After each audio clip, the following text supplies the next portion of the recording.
Effective for you. So.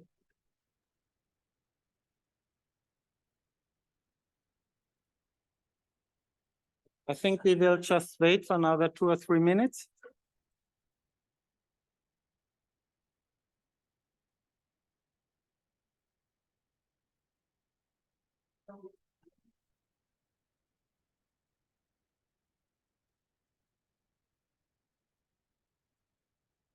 Okay.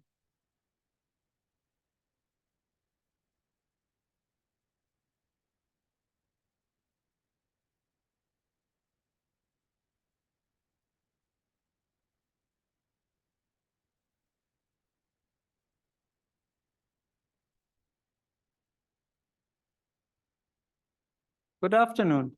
I'm really happy that you are here today with us this afternoon, and I warmly welcome you to our session, the BMEL session on the topic leveraging human rights-based actions towards equitable food systems. I also warmly welcome our colleagues from the Federal Ministry of Food and Agriculture, Maja Clausen and Lisa Jeckering, as well as our 4 panelists. And I will introduce you to you, these panelists, later in detail. I thank you all for being here with us and for sharing your experience with us today. My name is Siegfried Harrer, and I will be moderating and guiding you through this afternoon session today.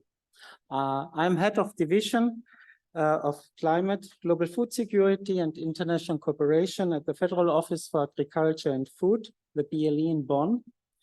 BLE is the implementing agency for our federal ministry, the BMEL, and among others, act as a project executing agency for international research projects funding by BMEL.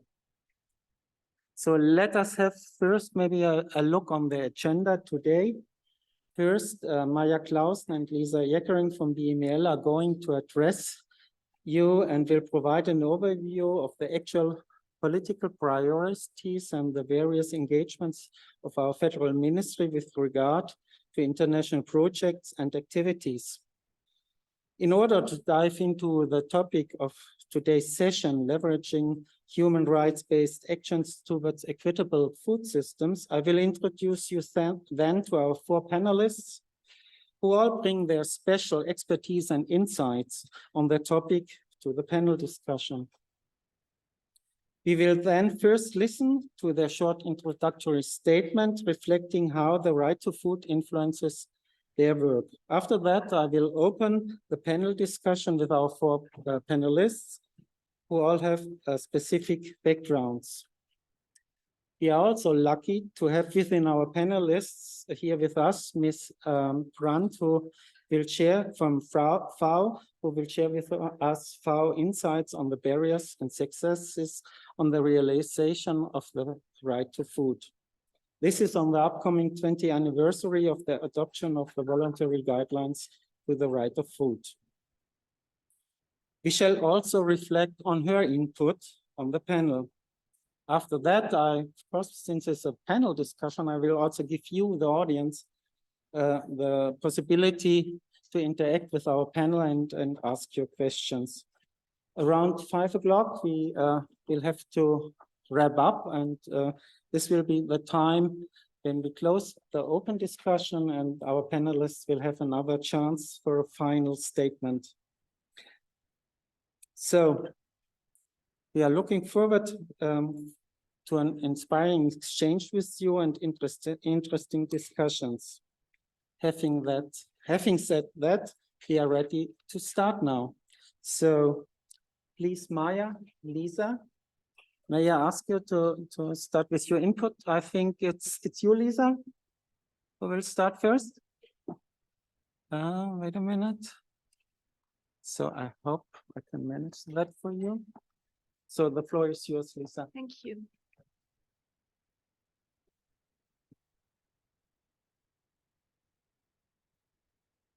Yeah, thank you very much for this kind introduction, and I'm very happy to welcome you all in behalf of the Federal Ministry for Food and Agriculture. Also, thank you to our panelists today. I'm very much looking forward to the inputs they're going to provide. My name is Lisa Jeckering, and I work for the Federal Ministry, and I work in the division that is responsible for international projects. I'm here together with Maya Clausen, who is in charge of research and innovation. And as you can maybe already imagine, this is going to be really about trying to bridge science and policy and also the project work. So therefore, I'm very happy to give you a short introduction. If we now look at the topic of our panel, which is about leveraging human rights-based action, it is for me and us as a federal ministry very clear that we need to talk about the right to food. VML has a very long history and is very much engaged from actually the beginning of the voluntary guidelines of the right to food that were created almost 20 years ago. Next year, we are going to have a huge celebration. And I also see my colleague Malu Weckerling, who is here today, and she's actually in our newly created unit that is called Right to Food, which is also underlying the importance of this topic for our ministry. So where do we stand and what is planned in terms of right to food? As I just mentioned, we have a new division that is under the lead of Susanne Schlag, and it's really committed to the implementation of the right to food. It is also in the core of our work that we want to strengthen the Committee on World Food Security in Rome. I will explain a bit about that later, how that translates into our project works. We will have an announcement because next year is the anniversary, and we will have in January, as usual, our flagship event, the GFFA, which is under the frame of food systems of the future, and also there, of course, the right to food will play an important role. Then later on next year, we will also have a special policy against hunger conference that is dedicated to this anniversary and to the right of food. But what I want to quickly talk about now is that we have a new conception of our whole international portfolio in the BMEL, and now the right to food is really becoming the center and our main driver of our work. So our international project portfolio, as I said, the overall aim is really contributing to the right of food, and we have some key topics we are very keen in addressing, and this is the outcome of some really hard thinking that has been done in the ministry in the course of the last 2 years. So these are the points we came up with, and we want to really focus our project work on strengthening agroecology. This is also what our minister already underlined yesterday. We also want to focus on strengthening food sovereignty. But of course, if we talk about food sovereignty, this is not exclusive. We also, of course, are very much committed to the global food system and to free markets. Setting strategies, legislations, and structures for sustainable food production is, of course, the job of the ministry, and we hope to very much contribute to that. What is now becoming a stronger focus of our work is we try and we really wish to include civil society and research closer into our work and our project work. So therefore, I hope that this is going to give you maybe some ideas on where you, with your research focuses, might come into our project work. And of course, it is very important for us to commit to gender dimensions, to focus on women and youth, and to also integrate indigenous knowledge better into our project work. So to give you a short idea, this might be interesting because the BML, we had some restructuring and now we have a project cluster. So we work on the multilateral level together with the FAO. We have a certain amount of money, which we then use to design together with the FAO projects. We have our flagship, which is called the Bilateral Cooperation Program. we do research on global food security in cooperation and jointly with Maya Clausen, who is in the division actually holding the budget line for this. We have two new instruments. One is the Dialogue and Innovation and Transformation, which should be a very flexible tool that is addressing researchers, but also NGOs to work with us on innovative solutions that can help to transform the food systems. And lastly, in this context, maybe not so important, however, for us, it's a very important tool. It's institutional partnerships. So we have a lot of administrative exchange. This instrument is basically taking place in Eastern European countries, and it's targeting countries that are preparing themselves for becoming members of the European Union. So giving you this slide, this is also the kind of explanation or the reason how we set up the panel today, because we are very happy to have Sarah here as part of the FAO. We're very happy to have Andreas Gramso here, who is the program director of our general agent GFA that is taking care of the bilateral cooperation program. And we're also very happy to have you both here who are representing our research programs. So just to give you a few examples on the topics we are working on our projects currently. So the joint work with the FAO, we have really tried to restructure, and we now have a very strong focus on pushing the guidelines published by the CFS. So we do a lot of work on land tenure, on water accounting, trying to promote responsible agricultural investments for use and so on. We do have a program, because yesterday someone in the panel mentioned that what about the urban people? We do have a project coming up together with the FAO that is actually looking at urban spaces, and in particular food loss and waste and agroecology in city regions. We do, and this is something we are very proud of, is we do have a new cooperation in the frame of the bilateral cooperation program together with the African Union. This will give us a lot of leverage because we will work with the African Union, but we can also use this platform to, together with the African Union, pilot projects in countries directly. And the main theme of this work is climate resilient agriculture. So I will leave it for here, and I'm happy to pass the word to Maya Clausen.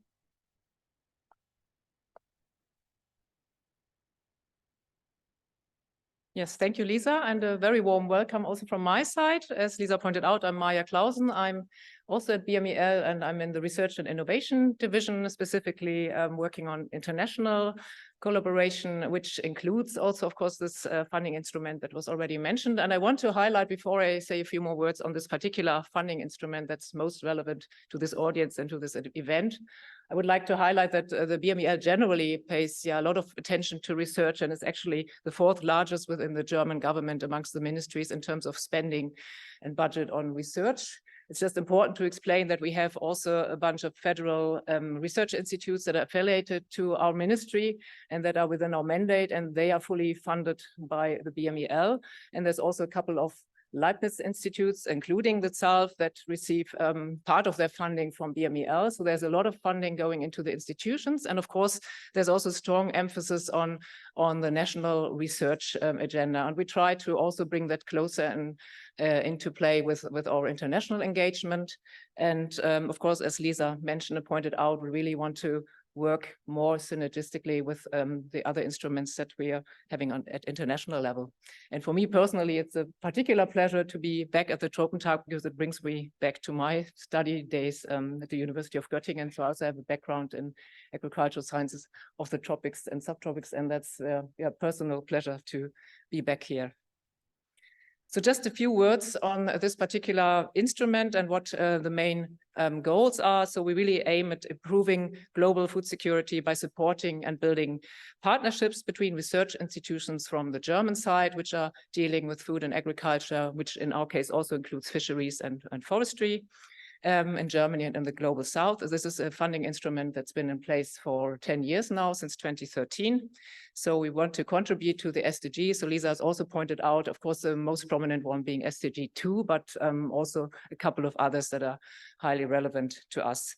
So we have started, last year we've started a new funding cycle with 3 successive research calls. So one was already published last year in 2022. So we're now heading for the next one in 2024, and we'll have a third one in 2026. And all of this on innovative, sustainable food systems. So the first one was looking at production systems, and we're now preparing another call to be published next year which will have a thematic focus on the potentials of agroecological value chains for food and nutrition security. We've hosted a workshop recently, an expert workshop, because we always want to get advice from experts from the target regions, which in this case are Sub-Saharan Africa, South and Southeast Asia. So we involved a couple of experts in this exchange, and based on the input that we received, and it was really a very fruitful and a lively discussion that we had with those experts. It was really, inspiring. At least I felt it was really enriching, and we will build that into this new call. And that's all I want to say, because all of these instruments that we've mentioned, or 3 of those, will be reflected in the panel, and I'm looking forward and enjoy the discussion. Thank you. Thank you, Lisa and Maya, for this excellent overview on the actual activities of our ministry. Are there any questions or direct questions, just to clarify anything that was not clear? Excellent. There's one. In the twinning projects, how much research? In the twinning projects, do you know this? How much research components can be really involved there? I think we have passed this question to Andreas. Yes, twinning projects are not there for research. Twinning projects are actually instrument from the European Union in order to have a direct exchange between an administration of one not EU country and one or several EU countries. So it's only there for having administrative exchange of ideas or of. But it could get or involve also a small component? No, actually not. No, actually there are other EU instruments for supporting research, the Horizon and so on, but no twinning projects. So not as far as I know. Okay, thank you. Any other pressing questions? This doesn't seem the case. So thanks again for the very clear and excellent presentation. Thank you. So I think this made you already very curious to learn more about our panelists. And I will now start with the introduction of our 4 panelists. 2 of them, as already said, are working in international research cooperation projects funded by BMEL. And these are Ms. Patricia Kiprono and Ms. Kien, and the other one, Andreas Kramso, is in charge of directing the bilateral cooperation program. This was already mentioned in the presentation of Lisa. And our 4th panelist, Ms. Sarah Brandt, is Associate Professional Officer or Junior Professional Officer, depending on what term you want to use, at FAO, the United Nations Agency for Agriculture and Food, working in the team for the right to food. But let me give you now more details on our panelists and to appreciate the knowledge that could be assembled here on the panel today. Ladies first, so let me start maybe with Patricia. Ms. Patricia Kiprono is nutrition specialist and PhD candidate in agricultural science at the German Institute for Tropical and Subtropical Agriculture, DITZL, at the University in Kassel, in cooperation with the Center for Research and Development in Drylands in Kenya. is a doctoral researcher in the Navinat project, and this nice acronym stands for Enhancing Women's Agency in Navigating Changing Food Environments to Improve Child Nutrition in African drylands in Kenya and Benin. Patricia is part of a transdisciplinary research team where she works in equipastoral, where she works with equipastoral women from the drylands of the northern part of Kenya in co-creation of knowledge and innovations to improve child feeding practices. She uses participatory research methods in her study to learn more about women's perspective, needs, and capacities. She has a keen interest in transdisciplinary research, participatory action research, knowledge, local knowledge, food security, and maternal and child nutrition. Patricia holds a Bachelor of Science in Foods, Nutrition, and Dietetics, a Master of Science in Nutrition, a postgraduate diploma in Global Health, and a certificate in humanitarian operations.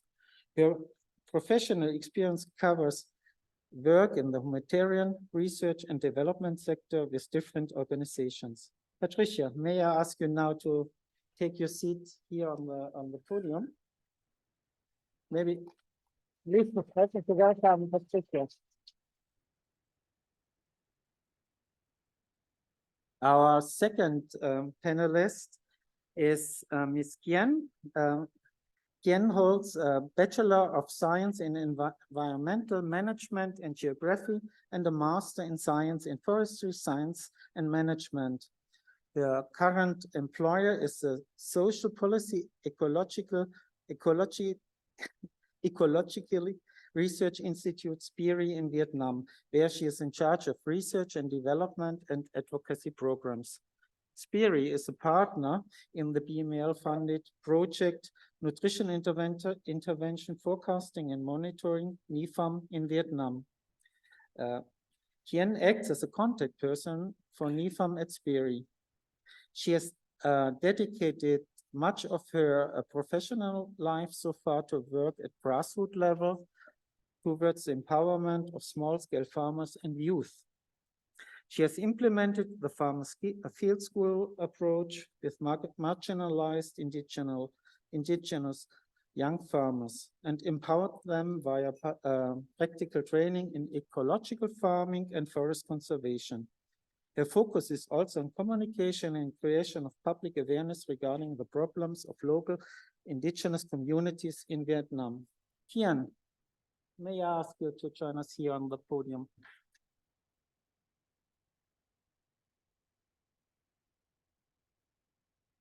Our third panelist, Ms. Sarah Brandt, holds a Master of Laws in International Human Rights and Humanitarian Law and a Bachelor of Arts in International Relations. In her current position at the Food and Agricultural Organization of the United Nations, she is engaged in the Right to Food team. This team is advising FAO member states and FAO colleagues in other divisions on the implementation of the voluntary guidelines to support the right to food in the context of national food security and the adoption of a human right-based approach. She also develops capacity building materials for this purpose. Sarah has worked also for GIZ, the German Agency for International Development, in a similar function, advising the German government and partner countries in human rights issues, and adopted a human rights-based approach to development cooperation. Sarah, please join us here on the podium. Last but not least, we have here with us Dr. Andreas Kramso. Andreas is agricultural economist and works since more than 20 years in international development cooperation. With his current employer, the GFA Consulting Group, he is program director for the BML Bilateral Cooperation Program. Andreas' area of expertise is vast and covers topics such as agricultural policy, finances, access to markets, technology scaling approaches, and collective actions among farmers. So we hope to benefit and learn today from Andreas' vast experience as project leader and project evaluator in the field of agricultural development in Africa, Asia, Central Asia, and Eastern Europe. Andreas, please come here to us on the podium.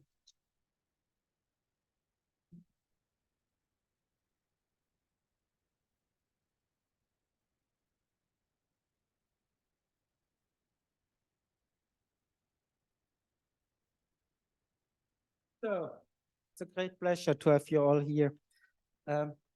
Maybe for a little warm up for you and also the audience, I would like to ask you to present your introductory statements, and afterwards I would like to discuss it with you. So the first rounds would be just beyond with us here on the podium. So maybe I can ask you, Sarah, to start with your introductory statements. So you have around 3 minutes for it. Thank you. Thank you very much. So first of all, let me thank the organizers for choosing this very important topic for this session and for inviting me to be a part of it. I'm very excited to be here. I work at the Right to Food team of the Food and Agriculture Organization of the United Nations. And as our name already indicates, our work is all about the right to food. Our main task is to promote the realization of the right to food everywhere and for everyone, and to that end, the uptake of the right to food guidelines. We provide technical support and capacity building on the realization of the right to food and the adoption of human rights-based approaches in the transformation of agri-food systems.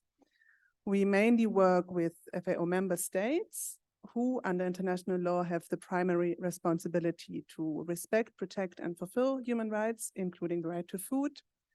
And of course, we also try to mainstream the right to food and human rights-based approaches across the organization. FAO, as part of the UN, has a responsibility to contribute to the realization of human rights. This is enshrined in the UN Charter already.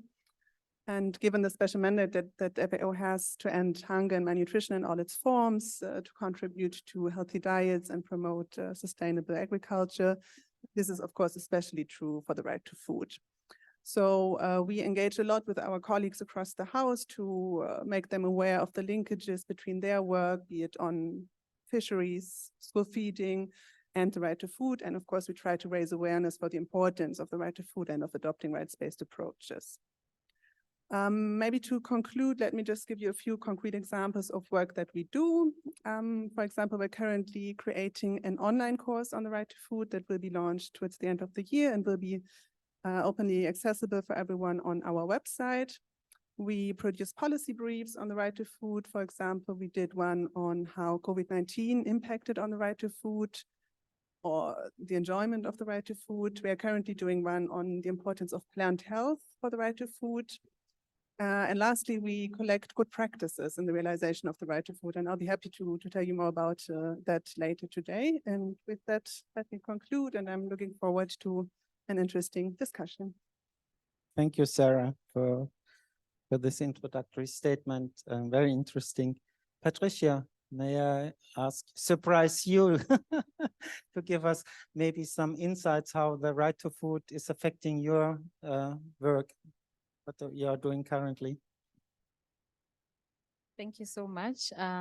It's an honor to be part of this panel and to be able to share some insights of our work and how it affects food security and the right to adequate food. I'm also looking forward to learn more from our exchanges, all of us. And as you've heard, I'm a PhD student with the Navinat project, which aims to empower women in changing food environments to improve child nutrition in African drylands, specifically in northern Kenya and northern Benin. So fostering conditions to support the right to adequate food requires first and foremost inclusive decision-making, that those who are responsible for nutrition, primarily women in their roles as mothers or as caregivers, brought into decision-making processes, and that their voices are genuinely heard and acted upon. Also, the right to adequate food is promoted when there are context-specific approaches and the local knowledge is leveraged. I will talk briefly about the project specifically in Kenya. That's where I'm based. And in Kenya, smallholder farmers are the backbone of agriculture, contributing significantly up to about 70 to 80% to both crop and livestock production. And livestock production in itself contributes about 24% to the agricultural output in Kenya.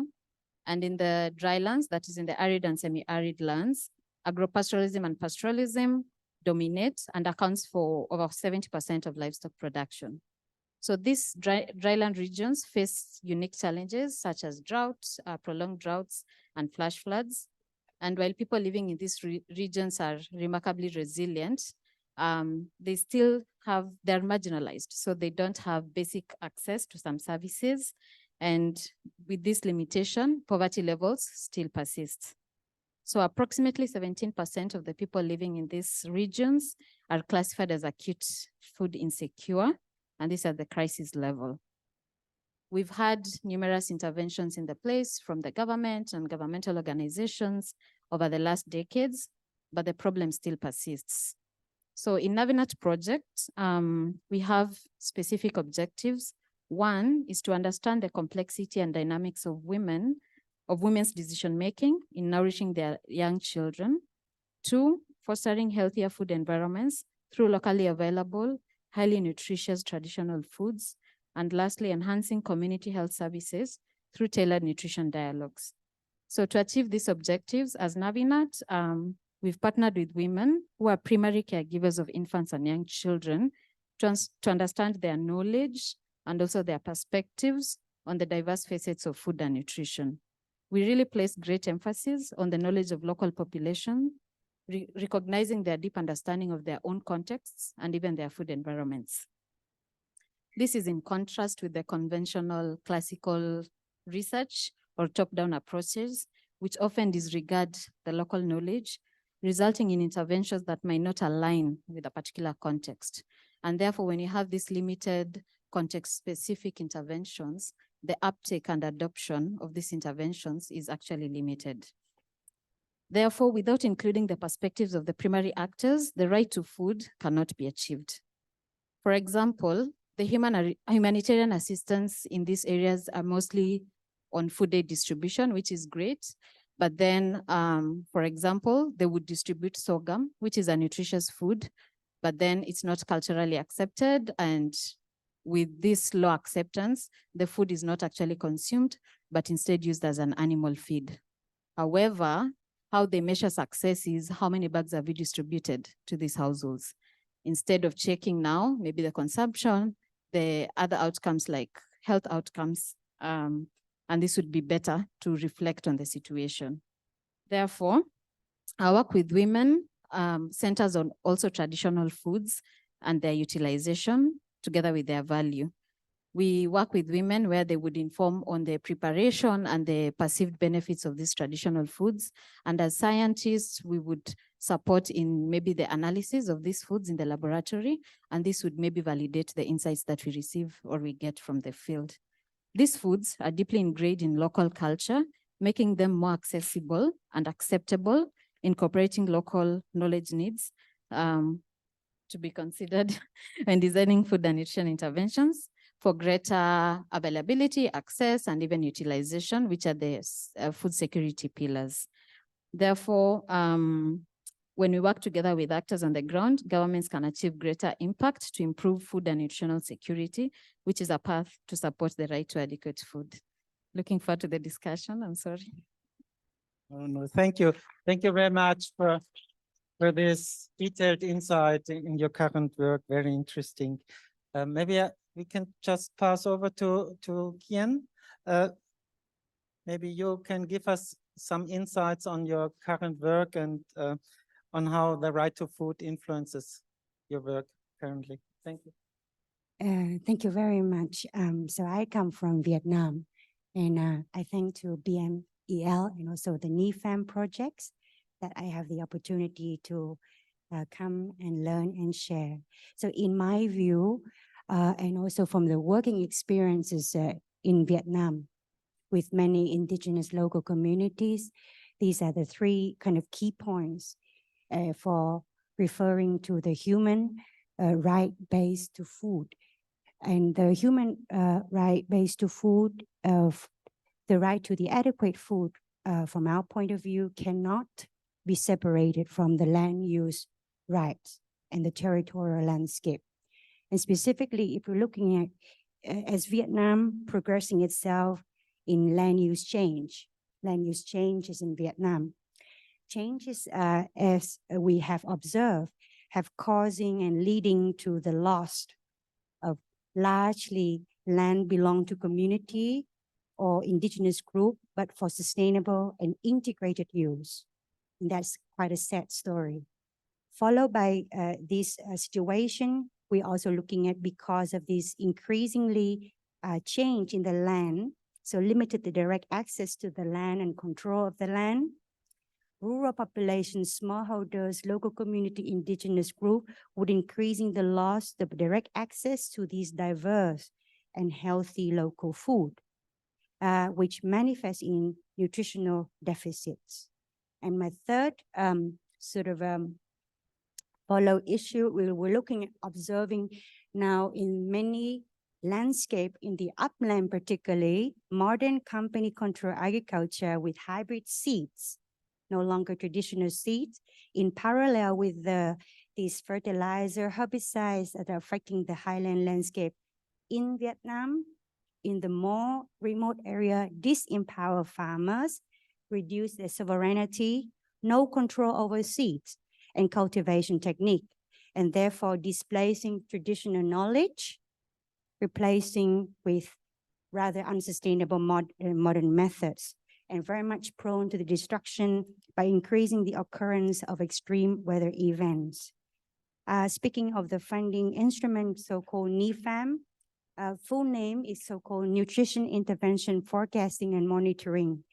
So we're bringing here, even the very short term of the first year.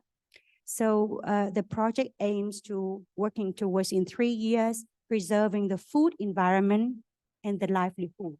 In particular, this is called very much unknown Kazong indigenous group of the very far end of the Central Highland territory of Vietnam.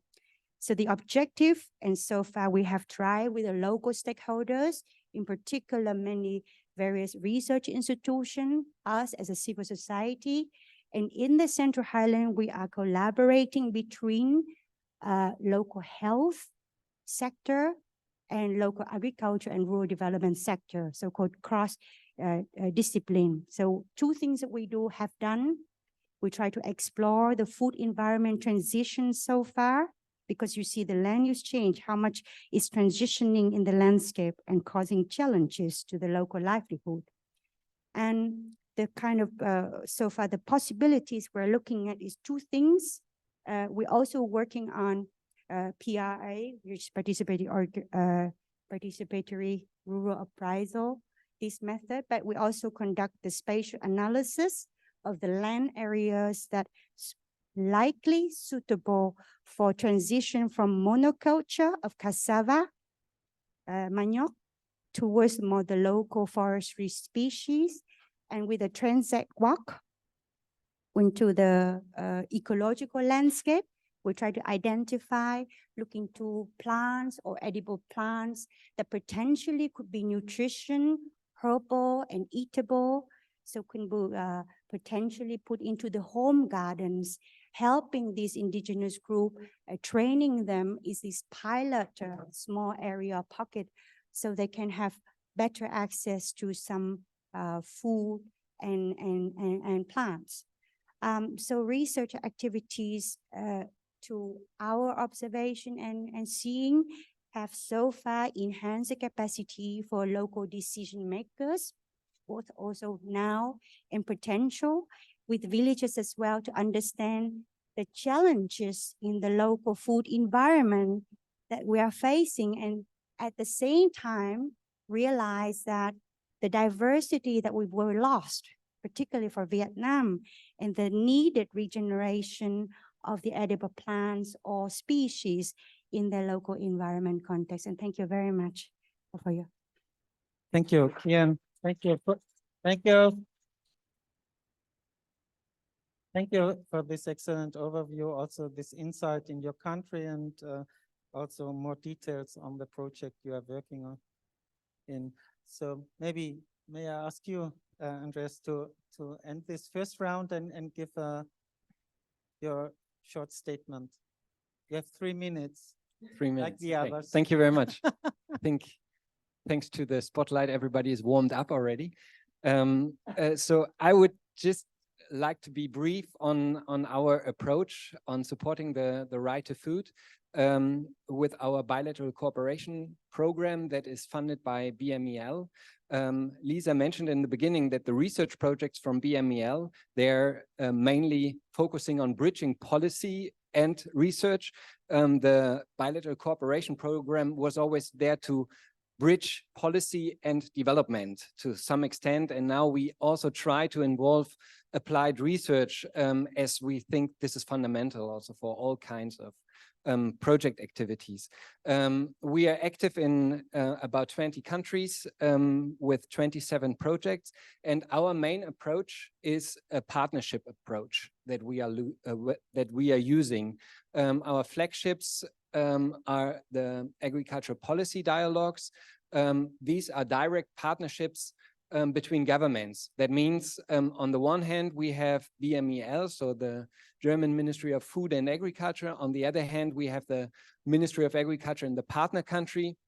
And this is a direct exchange that we are supporting with our program on the political framework. And there, of course, it's very important with regard to right to food to support the access to resources for the individuals. So access to land, access to finance, access to education, agriculture education. So this is something that we support also with regard to strategy development at policy level. A second partnership approach that we are using are partnerships between research, politics, NGOs, and even the business sector within a demonstration and training projects where we work with research organizations, local research organizations, in order to develop field trials to validate local approaches, practices, and then train farmers, train extensionists on those demonstrations. And the results of these field trials and demonstrations should then also feed into policy to develop strategies in this level. We further have climate food partnerships. This is how we call them. This is a cooperation between Germany, so BMEL, and other ministries of other, let's say, industry countries. We just started one with New Zealand on climate resilient agricultural practices. The results should then further on go into other third-party countries that are part of our program as well. Another partnership, just to mention it finally, is also with agriculture associations. So be it farmers associations or also cooperative organizations. We support them in structuring, and the main idea is, of course, empowering them to take part in political decision-making in their partner countries. So to conclude, what does the right-based approach mean for us? It means for us actually to see the policy and the project policy that we have in our idea always from an individual perspective, something that is in institutional economics started already 30 years ago. We now try to bring in with this right-based approach also into the development and policy projects. And that means also, of course, access to resources from the individual perspective, access to education, but of course also to empower them.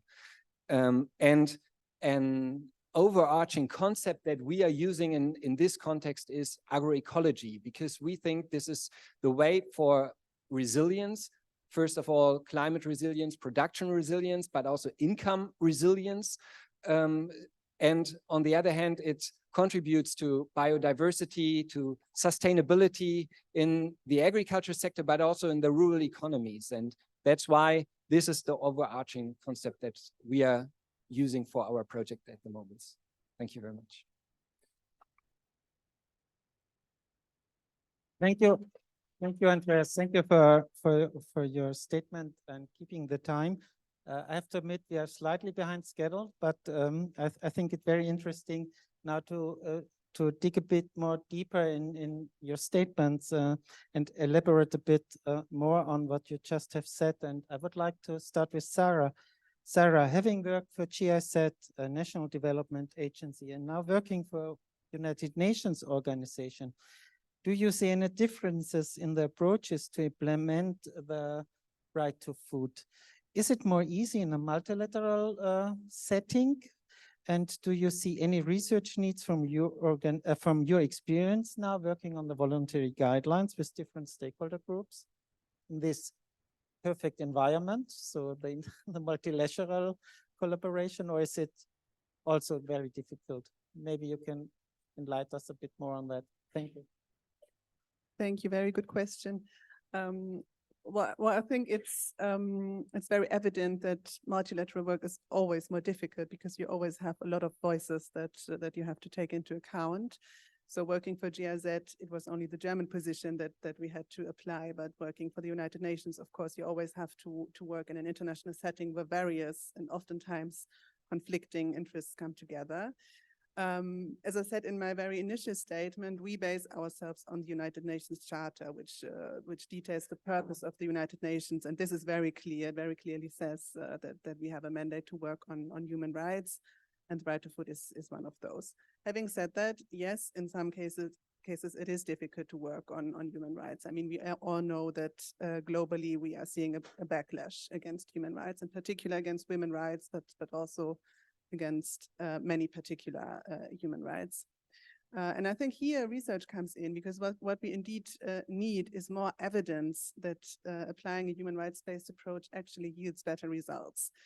I'm a human rights lawyer. I'm already convinced, and many of my colleagues are too. So we don't need more evidence. For us, it's sufficient to say human rights are rights that we have simply because we are human, simply because we have been born as human beings, and states have a responsibility to guarantee those rights. So for me, this is sufficient, but for some of my colleagues who are maybe economists, it is not, and it's okay that it's not. They want to see why this is important, why this actually works, and there we really would appreciate research that shows us in the long run, applying rights-based approaches, applying agroecology will actually yield better results.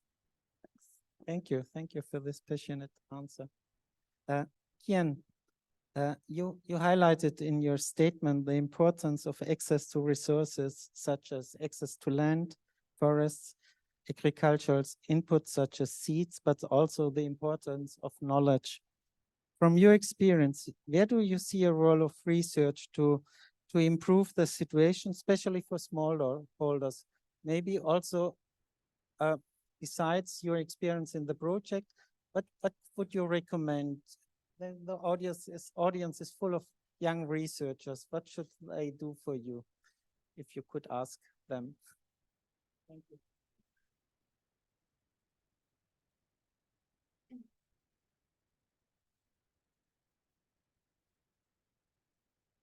Vietnam, particularly working on access to land rights, is very challenging. And even research, I think key in land rights would be involve decision maker and policy and the structure change, because the progressive policy maker would have a important realization of how smallholder and vulnerable group would need this access to ensure food security, nutrition security in the long term. And that's a challenge, but it raises an interesting future for young researcher. My second feeling is, I guess, research, but also action research. And where a team with, I imagine, farmers can also be scientist researcher. Researcher can also be more live and more real and more bring it down to earth. And cross-discipline, which you bring all the, even though multilateral is dynamic, but I think with decision analysis approach and stakeholder engagement, I still feel this research where you reflect the dynamic, the challenging part would always be exciting. You should not be getting a research, just few groups of voice, but you enlarge this dynamic and complexity. And this where the challenge get us, the task of being a research to deal with it and tackling this complicacy. Thank you so much, Kian, for this answer. Andreas, maybe I may ask you, working for so many years in cooperation programs with different stakeholders in different countries, in different regions in this world, what would you say is the main challenge in implementing human rights in your work, especially when working with governments? So I learned a bit that part of your partners or part of the partners in your projects, in the cooperation projects, are governments where you work in collaboration together. What is your experience, your advice? Thank you.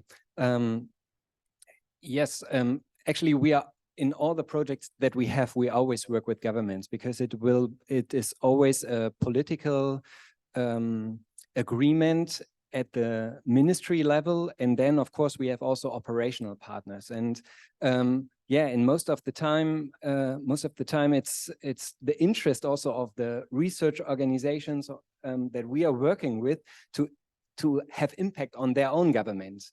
I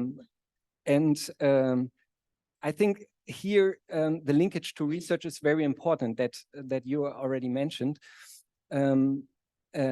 Because on the one hand, we always say that if you want to convince a farmer to introduce a practice, for example, you have to show him, you have to show demonstrations. But it's the same thing with politics. If you want to convince people from political administrations, you also have to show data, you have to show something in the field, and that's why we, for example, we have projects in Zambia. We have one which is now already finished in Ethiopia, where we had those demonstration fields, and we invited them to have an access to see everything. But what I also want to mention in this context is that we need also research with regard to social science. So when it comes to certain practices in the field, may it be agroecological practices, it also have to be checked whether this really contributes to the personal life, especially of women in villages. So some of the practices are more work or labor intensive, and what we found out is that it's not really accepted. So we need research in order to find also the right practices that contribute to incomes of families and to therefore somehow serve the access to more resources, to income especially. Thank you, Andreas, and thank you so much for pointing to the special role of women. Patricia, being a female scientist working with and for women, what do you think that we need to take care for not to overburden women while transforming our food systems? Actually, we are expecting a lot of women. So is this already reflected in the current guidelines and in the current frame set, or do you see additional research needs? Do we have to adapt our, let's say, our frame set to better think about the specific role of women and what we expect from them? Yeah, thank you for that.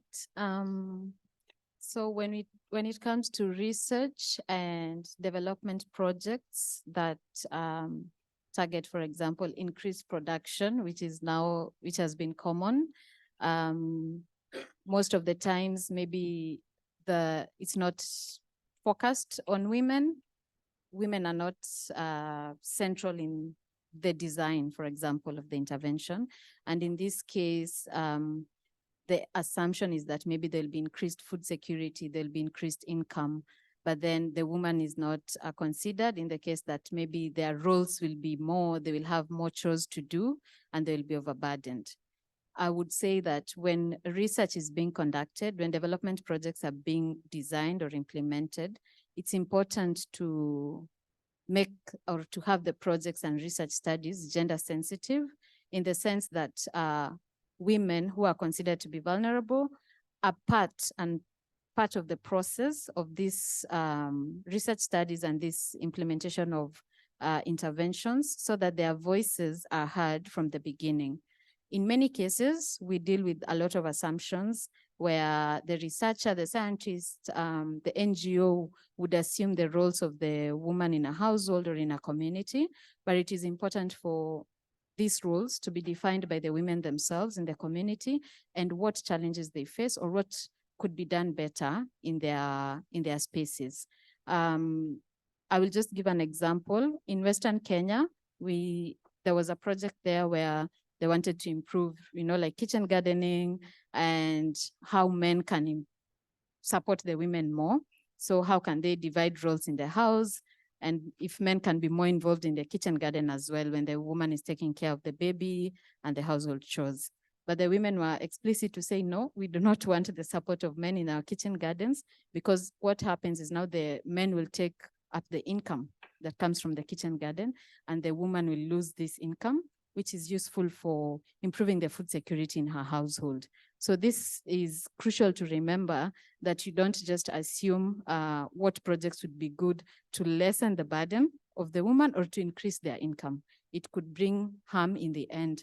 And therefore, I would say that it is important that more research in future is made gender sensitive, so that we are also focusing not just on women roles, but also men roles, and involving both women and men from the beginning, so that it's an overall or a clear picture and not just a short frame. Thank you. Thank you so much, Patricia, for this answer. Let us dive now a bit more deeply in the Right to Food guidelines. The guidelines were endorsed by the CFS, a Committee for Food Security, and by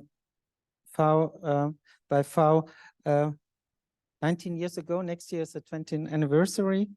And the document, though legally not binding, is directed at governments' obligations to implement the right to food under international law. Looking forward to the forthcoming anniversary, FAO launched a call for inputs on its realization. And since we have the pleasure to have somebody from FAO here and also working in that specific area, I would like now to give Sarah again the floor to give us some more information on what you received as answers on that call. Thank you so much, Sarah. What's yours? Thank you very much. I don't know if we maybe need to switch off the lights. Yeah. Is it better? Great. Okay, so thank you very much. In this brief presentation, I want to look at where we are in the realization of the Right to Food 20 years or almost 20 years after the adoption of the Right to Food guidelines. So as we are approaching the 20th anniversary of the guidelines, we at FAO decided to embark on a little stock-taking exercise, and we launched a call for submissions asking colleagues to share with us good practices, but also challenges and barriers towards the realization of the right to food. Before I go into that, let me just very briefly say a few things about the guidelines. So the guidelines are a policy tool. They provide 19 practical guidelines towards states on how to realize the right to food. As a policy tool, they are voluntary, but, and this is the important part, they are based on international human rights law. So we have the right to food in Article 11 of the International Covenant on Economic, Social and Cultural Rights, which is one of the two big human rights treaties. And this article establishes the right of everyone to an adequate standard of living, including food, and the fundamental right of everyone to be free from hunger. So if we're talking about the right to food, we are actually talking about these two components, the right to adequate food and the right to be free from hunger. In addition to this article in international law, more than 46 countries have recognized the right to food in their constitutions. So for me, this is really crucial because we must never forget that we as individuals, as citizens, have this right to food, and governments have an obligation to realize this right. Okay, let me now share a few selected examples of successful approaches that we received through our call. I selected as a courtesy to the organizers of this event as a first example, the establishment of a right to food division in the German Federal Ministry of Food and Agriculture. We heard it earlier today. Now, this is a very good example, I think, and we also heard the federal minister talk about the right to food yesterday. Of course, this was music in my ears. We are very happy to see a prominent UN member state to speak about the right to food so prominently. So we were very happy to see the establishment of this division, because it is, of course, important to position the right to food firmly within national administration. This, of course, also means that such a division has a mandate to make sure, just like our team, to make sure that right to food issues are mainstreamed across the ministry, where most of the people that work there, obviously they are not human rights lawyers, so they don't know much about the right to food, and they don't have to, but it is important to still make sure that within these ministries we have the adequate expertise and competences to talk about the right to food. Another example, and I'm sure you've all followed this in the news, is improved nutrition labeling and restricted advertisement of high-calorie foods and soft drinks in Mexico. Now, this speaks to several guidelines. Of course, this is about nutrition, but also about education and awareness raising, and food safety and consumer protection. This, I think, is also a very important example, because it shows that the right to food cannot be realized by states alone, but that we have to work with private sector. So states have to work with the private sector to make sure that the private sector doesn't violate the right to food. And another reason why I think it's a good example is that it shows that the right to food is not only about ending hunger, but it's also about making sure that people eat the right kinds of food and don't get sick by the food that they consume. As a third example, the model law on food and nutrition security adopted by the Pan-African Parliament to realize the right to food for African countries. This is, of course, also crucial. It talks about legal frameworks. I've just explained to you that we have the right to food in international law, but it is really important to make sure that these obligations under international law are translated into national law. And this is what these model laws serve for. So it's some kind of a model that countries can then use to adapt it to their very specific contexts. And this model law contains very important right to food sections. And yeah, as I just said, is very crucial to make sure that the right to food is realized. As a last example, the National Food and Nutrition Security Policy in Bangladesh.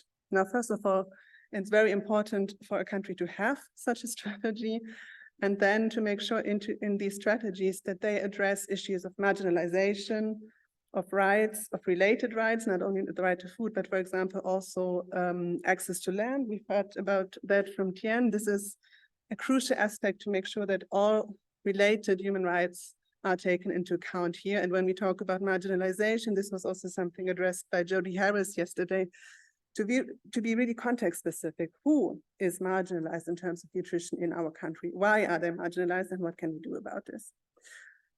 So yeah, as I said, these are a few selected examples. They are all components of realizing the right to food. Ideally, a country would make sure that all these different components that are detailed out in the guidelines are being addressed.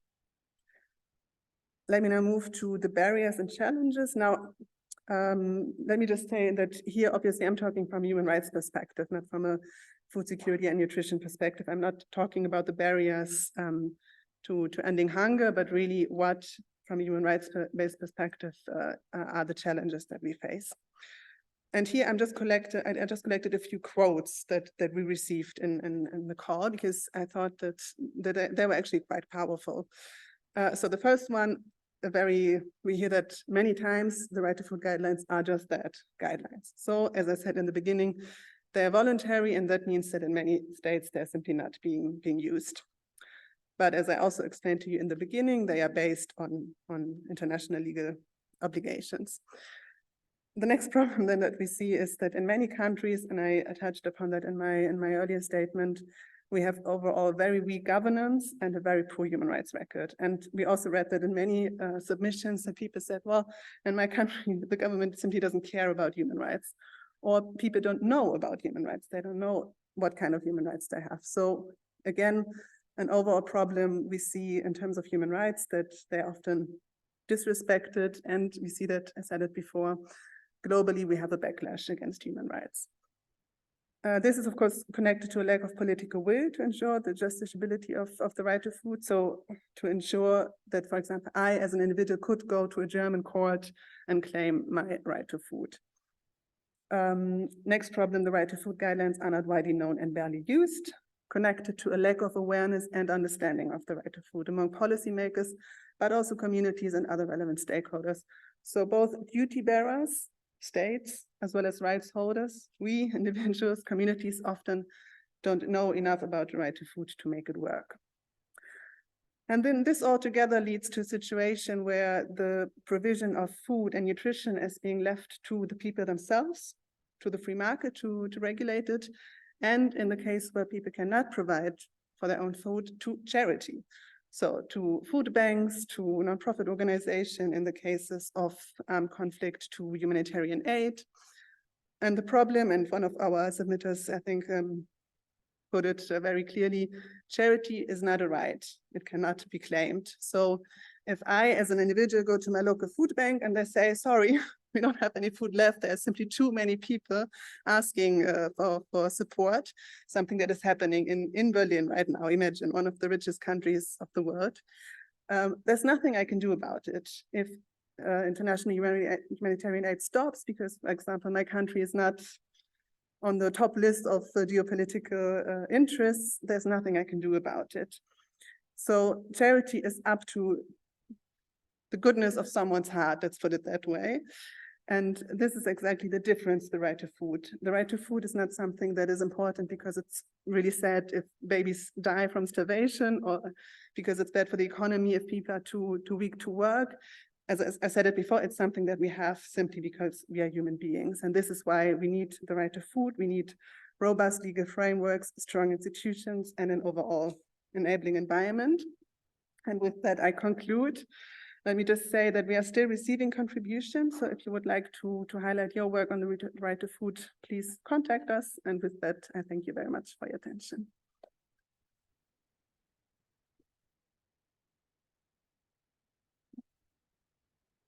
Thank you, Sarah, for this insight in the work at FAO.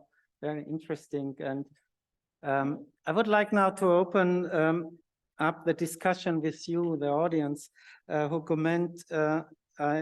I commend for their patience. We have now about 20 minutes to address questions from you, and we can discuss all you have heard from the panel in the first round, and of course, all what was just presented by Sarah. And when you speak for the first time, please introduce yourself briefly by mentioning your name and your organization, and indicate to whom you want to address your question. And since we are only a few, we can do it question by question. So who has the first question? The colleague over here. Yeah, thank you very much. I'm Felix Ndaisawa. I'm doing my PhD studies at Eustace Liebig University in Gießen. My question goes to the representative of FAO, but also the expert from Vietnam might have some input to that, because it's related to land grabbing with the quest for foreign direct investments countries are selling land. We've seen the Turks, the Qataris, the Chinese, especially in my country, they're buying land all over and the communities nearby.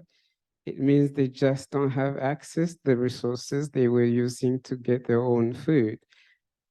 So is there something that FAO would be doing, I guess, as an international organization with countries to raise the awareness on the issues pertaining to land grabbing? Perhaps advocates of capitalism would say investment create resources and wealth, which is to some extent true, but how do we make sure that the vulnerable, poor people in rural areas where land was remain sovereign in the right to access food? Thank you very much. Tough question, but maybe you want to answer it or try to answer it. I'll try. Thank you very much. Very important question indeed. Well, the easy answer will be that we have a land tenure team at FAO, so I'm not the expert that should be answering this question. So yeah, we do have a team that is working specifically on land rights and land tenure issues. So yes, FAO is active. Maybe what I want to say first is that the issue of land was already touched upon in the Right to Food guidelines. It is, you might have seen it in my presentation. We have guideline number 8 on access to, and then there's A, B, C, D, E, I think, and then one of them is land. So it is already part of the Right to Food guidelines. And then later on, this was taken up when the VGDT, so the land tenure guidelines were adopted. So just like we have the Right to Food guidelines, we have a particular set of guidelines dedicated to these land management issues. So yes, FAO is very active on that. I'm very sorry, I really have to say that this is not my expertise. I would be very happy to put you in touch with the colleagues from the land team, because I know they are in my division. I know that they are very, they do very good work. They are very much committed to human rights as well. So important, but also a very contested area of work. Anybody else? Anybody wants to add on that from the panel? I just want to support Sarah that, yeah, land grabbing is totally very challenging.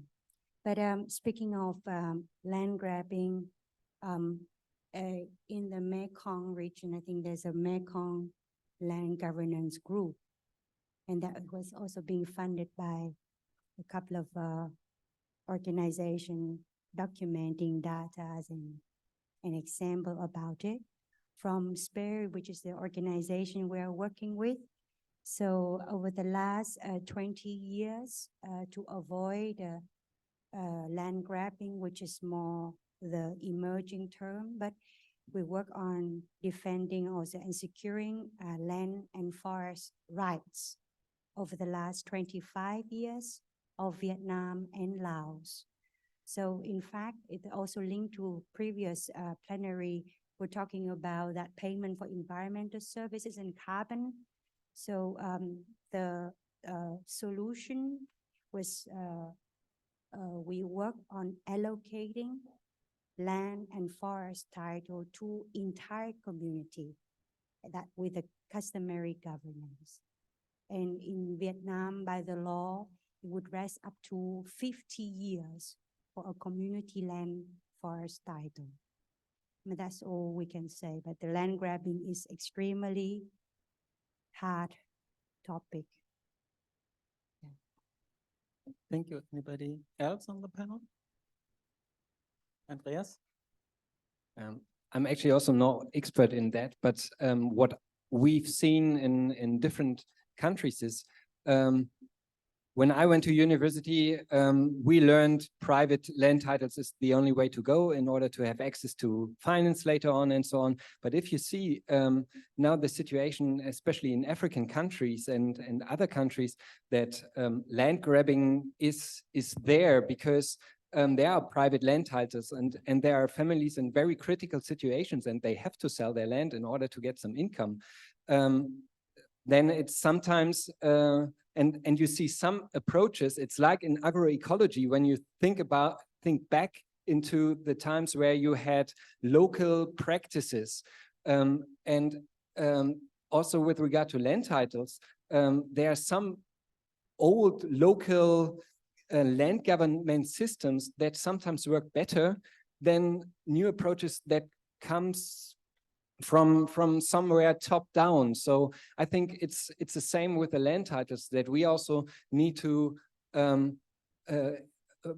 same like with agroecology, that we have to think about the approaches that are there and to find together with these partners there in the country, in the communities, common approaches that might work. Thank you. There's a question over there.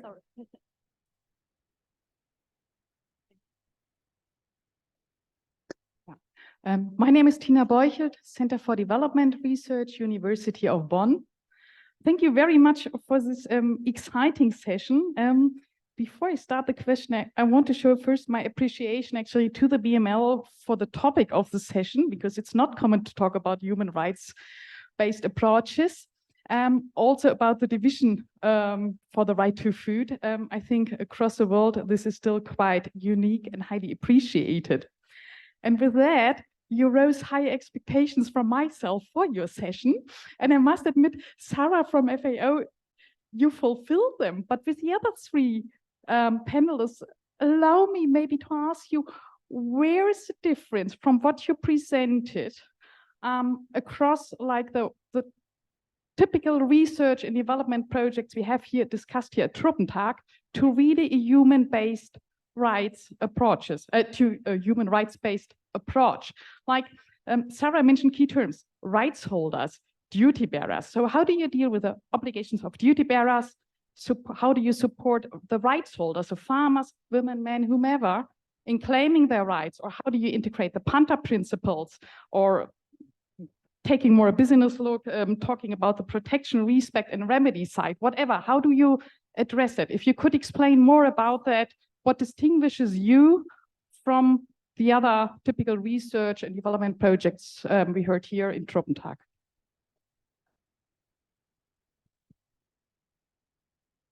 Who wants to answer that or try to answer that? Or prepare this for the final statement round?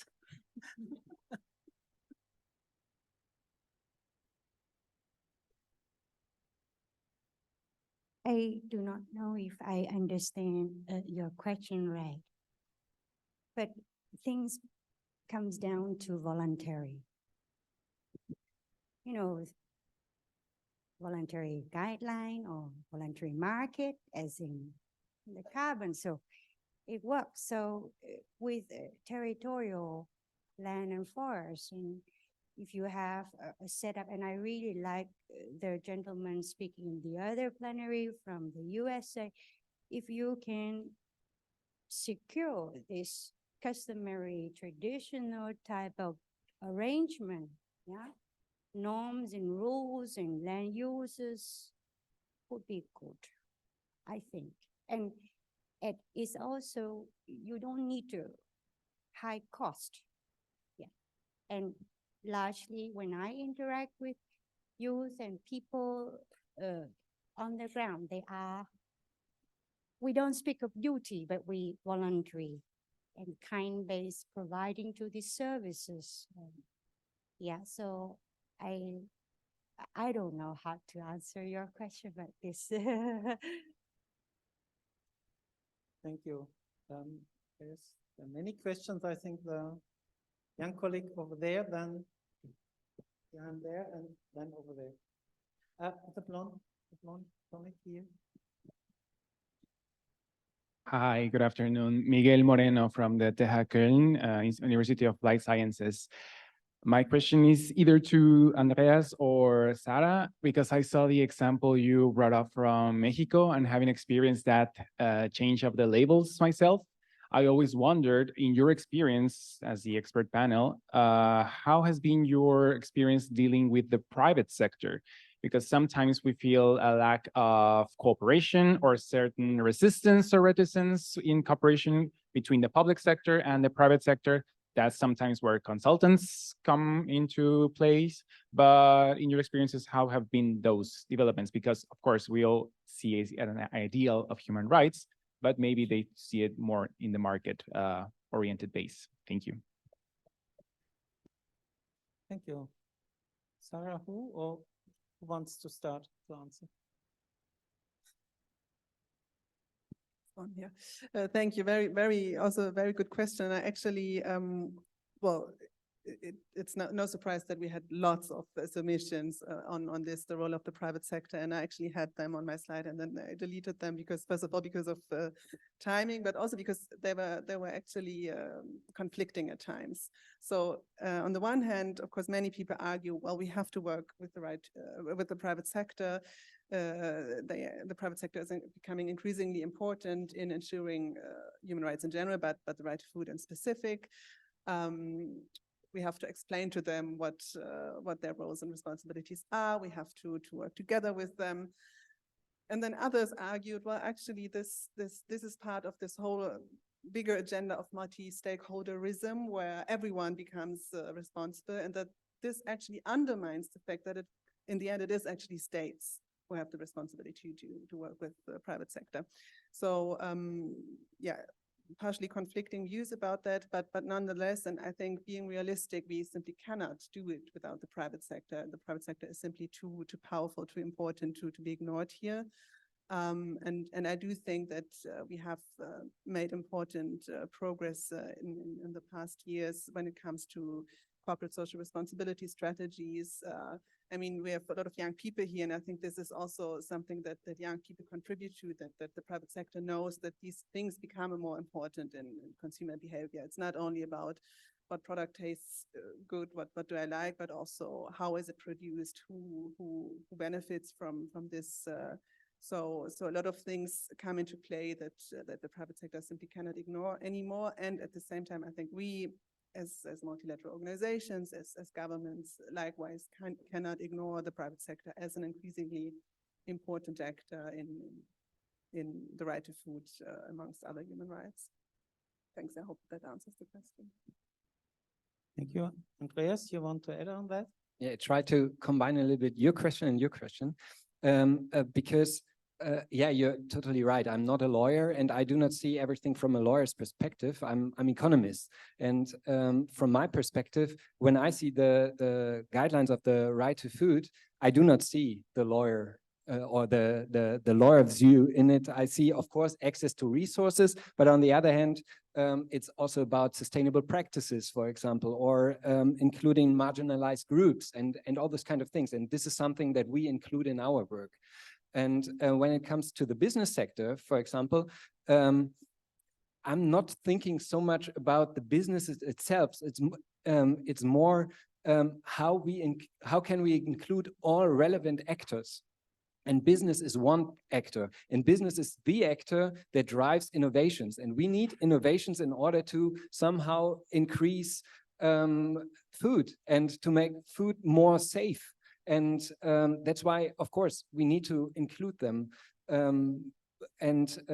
but always in a joint approach. So there shouldn't be only projects focusing on the private sector. It should be always then the community involved. It should be local politics involved. It should be all research partners involved in order to drive it. So this is my quick reply to it. Sorry. Thank you. We still have two questions, one over there, and the last question at the lady. Thank you. My name is Eefje Arnoudse. I'm from the University of Applied Science, Bonn-Rhein-Sieg. And I have a question for Patricia. You were saying that you want to develop your research together with the local communities. And I was wondering whether you have any insights or you plan to learn more about local understanding of human right to food existing in maybe local culture or in daily practices, and whether you want to integrate that into your research. Thank you.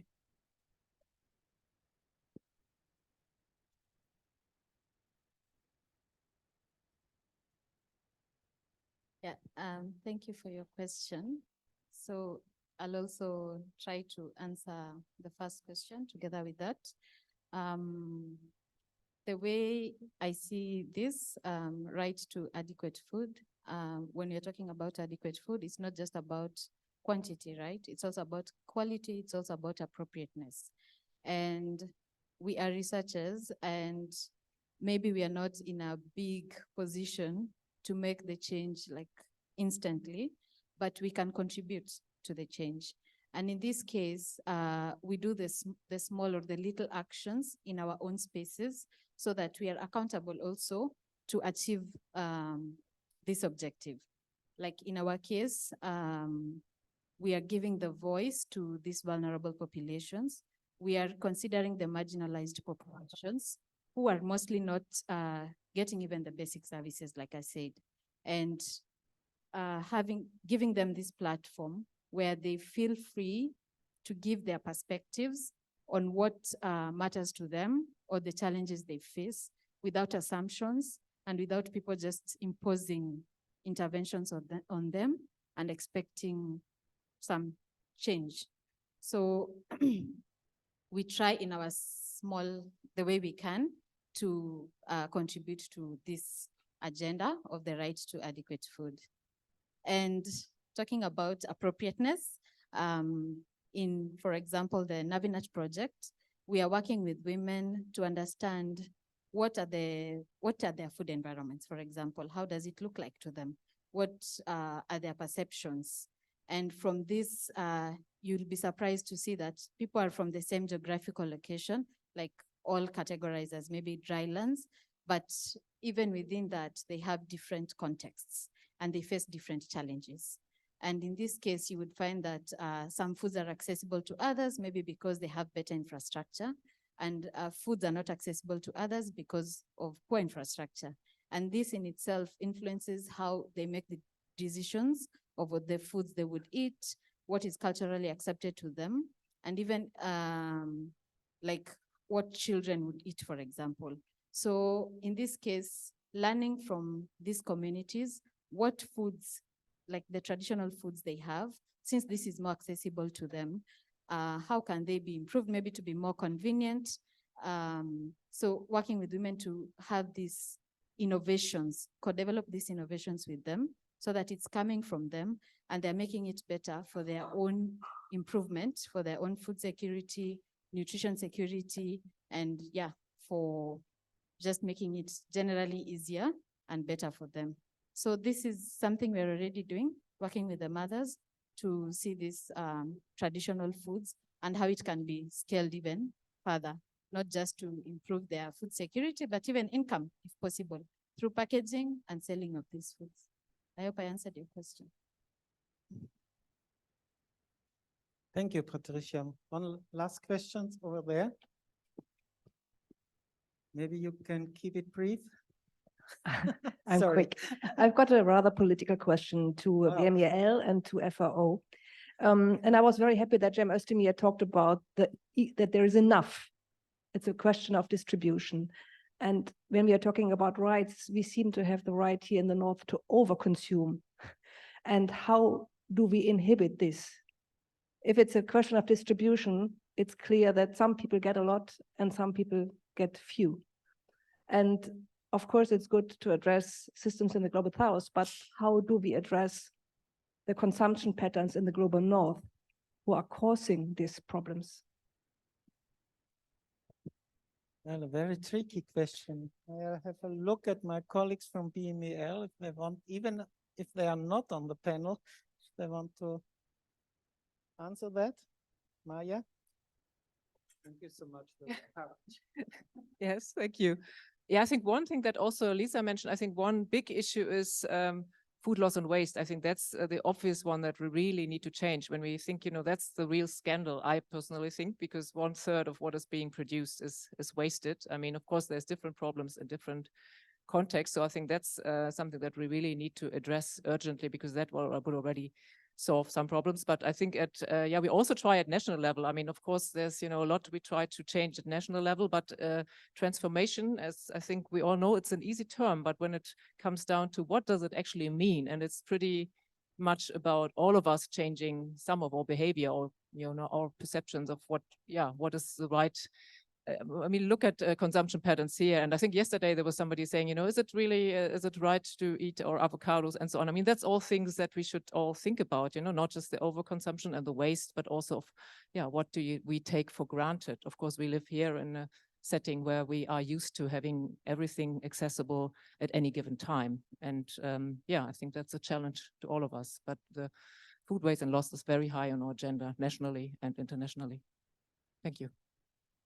Thank you, Maya. I want now address you, colleagues on the panel, and give you a last chance for one sentence based on the discussions we have had here on the right-based approaches. What are your final recommendations for actions to improve food security and transform food systems? Maybe just 1 or 2 sentences. I will start.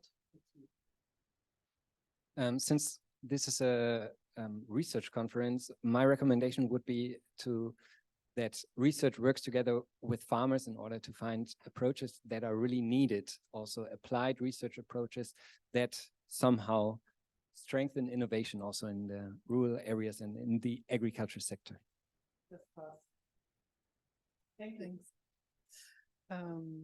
1 sentence. Well, I've had several sentences already, so I'm gonna say something else. We've heard a lot of praise of BMEL today, so I will still praise BMEL for this for the choice of this topic and for especially the establishment of the Right to Food division.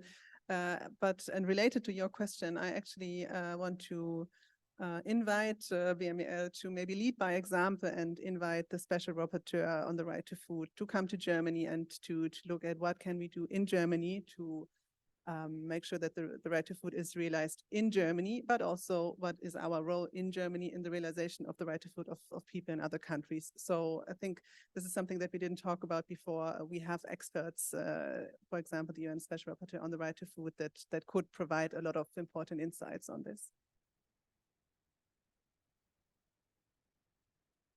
Just 1 sentence. Please. So I think let's hope for more people-centered approach, and I think agroecology is the way forward. Okay, I would say with research and development, it will be good to have inclusivity in decision making and to consider local knowledge and cultures when designing research studies and interventions. Thank you. Thank you so much, colleagues. Colleagues, I'm afraid we used up our time. Before I close this session, I would like to invite you to join me for a round of applause.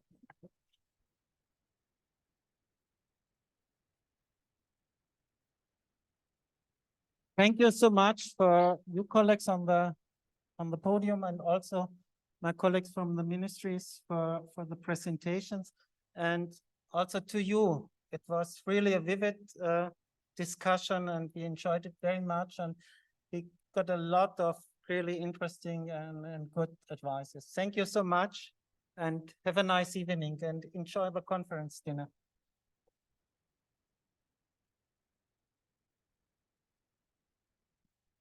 Thank you.